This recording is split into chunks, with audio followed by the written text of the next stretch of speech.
তখন বেশ কদিন আমি আমার দিদির কাছেই ছিলাম। আর সেদিন ছিল অনুশ্রীদের কলেজ এক্সিবিশনের লাস্ট দিন। বেশ কদিন ধরেই এক্সিবিশনটা চলছিল। আর গত ২ বছর ধরে আমি ওদের কলেজের এই পরম্পরা এক্সিবিশনটা দেখতে চাই। আমার এটা দেখতে বেশ ভালো লাগে। আর গিয়েই ফার্স্টে আমরা অনুশ্রীর কাজটা দেখছিলাম।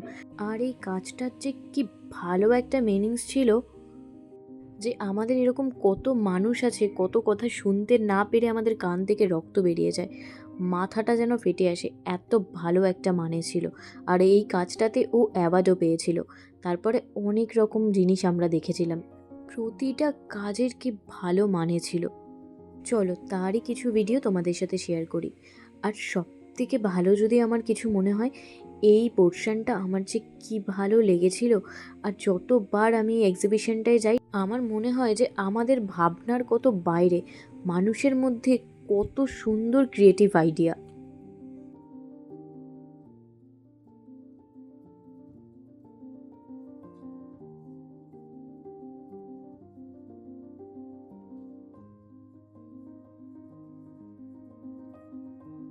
আর এরপরে আমি গেছিলাম মৌসুমীর ডিপার্টমেন্টে। আর মৌসুমী এটাই বলছে, আমি প্রথম দিন থেকে বলছিলাম কেন পিউদি আসেনি। আর ওকে আজকে আমি না বলেই গেছিলাম। আর এখানে ও আমাকে ওর কাজের মানেটা বোঝাচ্ছে।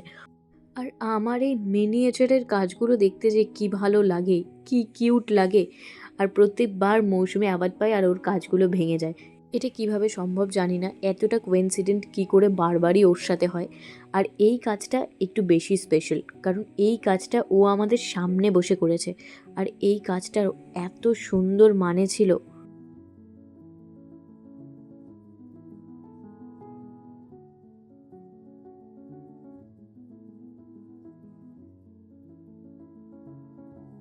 আর এই মার্বেলের কাজটা, এটাও আমাদের একটা বন্ধুরই কাজ, যদিও বন্ধু নও, আমাদের থেকে অনেকটাই ছোট।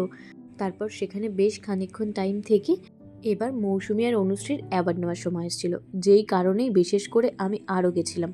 জীবনে কেউ কিছুর জন্য আটকে থাকে, এই মানুষটাও অ্যাওয়ার্ড পেয়েছে, এই বিষয়টা যে আমার কী ভালো লেগেছে। তারপর অনুশ্রীর পালা ছিল।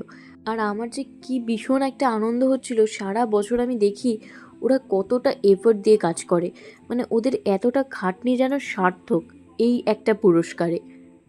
আর এরপর ছিল মৌসুমীর পালা। তারপর আমরা সবাই বাড়ি আসছিলাম। আর বাড়ি আসার সময় দেখছিলাম আজকেই যেহেতু লাস্ট এক্সিবিশন ছিল, ওরা সবাই ওদের কাজগুলোকে খুলে ফেলছিল। মানে এত দিন ধরে এত সুন্দর করে সাজানোর পর নিমিষের মধ্যেই কাজগুলোকে খুলে ফেললো। এটা একটু মন খারাপের ব্যাপার ছিল।